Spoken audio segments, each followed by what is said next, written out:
Let me turn to the right here and introduce Clint Johnston from Johnston. Do you say with a T? Johnston, excuse me, from Canada. So welcome, and tell us a little bit about your union and your thoughts on what's going on in Canada around experiential learning.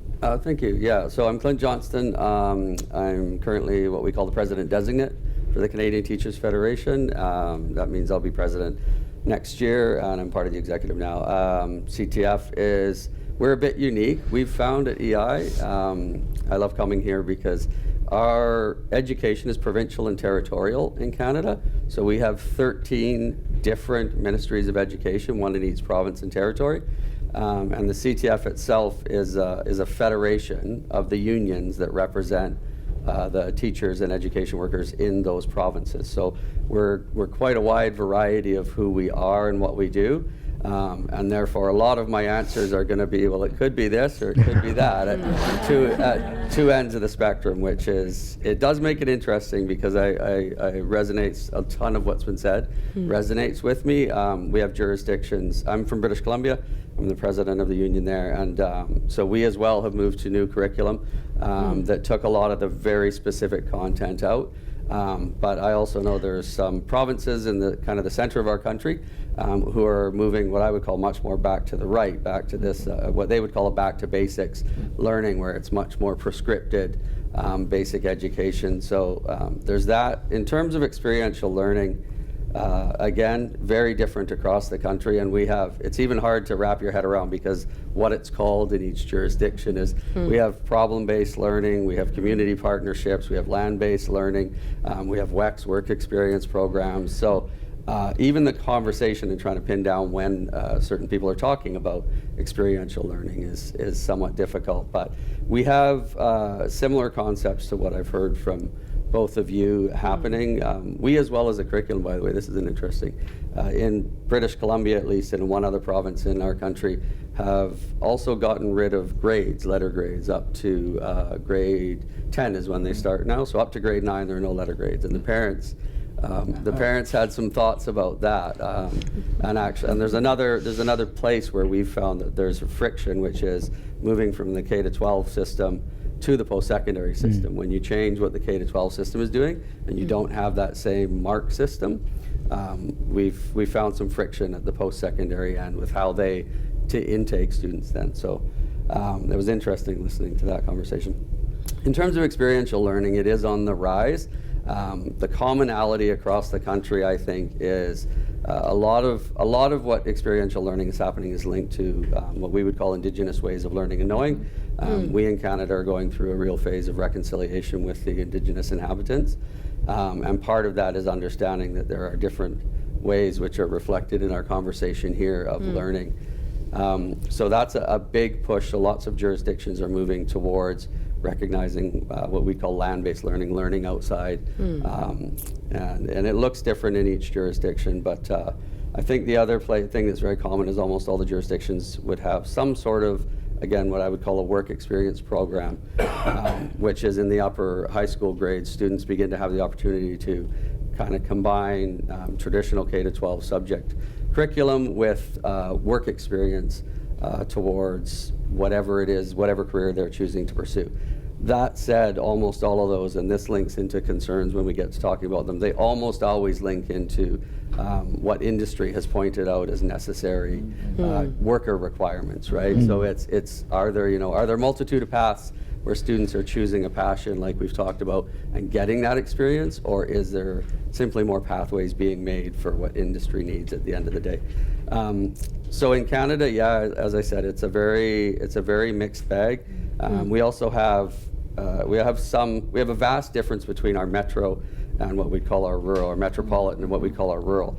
In lots of the rural settings, the kayaking thing, they would find that interesting because they kayak all the time. We have school districts where skiing is routinely, like, there's a whole day where pretty much the whole district goes skiing as a school, as an activity related to their education. And then you have some of the metropolitan areas where there really is no opportunity for that, based on money and proximity and all of those things. So we're a very mixed bag, which means I think we see everything that's been said, as I said, resonates from one of our jurisdictions, and then for almost every example I can point out someone who's going the other direction and going back to a very prescriptive curriculum so that they can measure us well. And PISA as well. We're on the same page, PISA.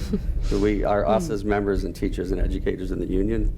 We could live without PISA absolutely fine, but our politicians are very, very concerned about PISA as well. So, yeah, on the same page. Lots of it happening, but I think one of the concerns as a union overall is a lot of it is happening, but it's not equitably accessible both to our own members and educators or to the students they're teaching. And so that's probably one of the things that we're looking at most is how do we ensure that these opportunities, when we're doing this kind of learning and curriculum change that facilitates that, how do we make sure that it's the educator voice that's leading that change and informing what do we keep, what do we improve, what do we start, what do we stop, but that is led by the educator voice on the ground, knowing what works and what doesn't. Thank you. That's interesting. I take it it's those Western, more conservative provinces where it's back to basics. Manitoba, Alberta, Saskatchewan. Is that true? Somewhat. I mean, I'm as west as you can get in BC, and we're actually we're not doing that. And Ontario is one now that is actually going back. But yeah, it's reasonable to say that. So, and I just maybe this will be the launching pad into the sort of the next section. What you framed there was, kind of this idea of the inequitable access, right? And which I think we all recognize true in many fronts in all our schools. And then you pair that with the idea that we want teacher-led. Teachers should be in the professional control, professional autonomy on these decisions about curriculum, about how to teach it and things like that. The concern that I think about is that we've got this generation of teachers, older teachers like me retiring now, who I kind of taught in the United States anyway, pre the real testing mania, right? So if we're gonna have teachers lead, but the teachers who are young and going into leadership grew up in this context of a lack of experiential learning, where there's canned curricula and heavy emphasis on tests. How do we develop them? How do we get them to lead in that context? Is that something you've thought about or have some experience in Canada? Yeah, sure. I've thought about that for 12 seconds since you said that. No, I think actually that's a great lead-in, because I think now we're to what the three of us are here for, and what everyone is, but the three of us you brought up for is, I think a big piece of that is where unions come in, because your union should be working and fighting to make sure that let's start with the teacher training programs. What are the teacher training programs teaching our new teachers? Because like you said, what they've experienced is one thing, but how do we make sure that they are prepared to teach this kind of experiential learning? It was interesting to hear that you got lots of time, and the curriculum change was great, because that was not our experience in our jurisdiction. So it's teacher training programs and unions advocating for their members to get what they need in those programs. It's unions to be advocating for more professional development days. We would call them more in-service days if that's what's required. We distinguish between when a teacher chooses PD, in-service is when your employer trains you on your work day, right? So both of those need to be part of the puzzle of how do we make sure that those who might not have had that experience, when we're going to make these changes, have the capacity to take on this work. And I personally think that's, if we can figure out how to do that and get ourselves inserted in and get that development opportunity, it can wash away a lot of years of experience not doing it. Because like the children, as soon as a teacher goes out and sees what it's like to teach in this circumstance, they're converted instantly. I know very few teachers who go out and have opportunities like that and don't say, I want to do more of that, right? So they are interested, they are keen, and if we make sure as unions we're advocating for them to have the opportunities, the prior training, and then the opportunities to continue developing that, I think that's a role for us. Yeah, that's very compelling. I think, as a teacher, the day I got to go out on the water in the kayaks with the students, I want to do more of that, less be in the room, reviewing these set of worksheets or something on a Tuesday afternoon. So, absolutely.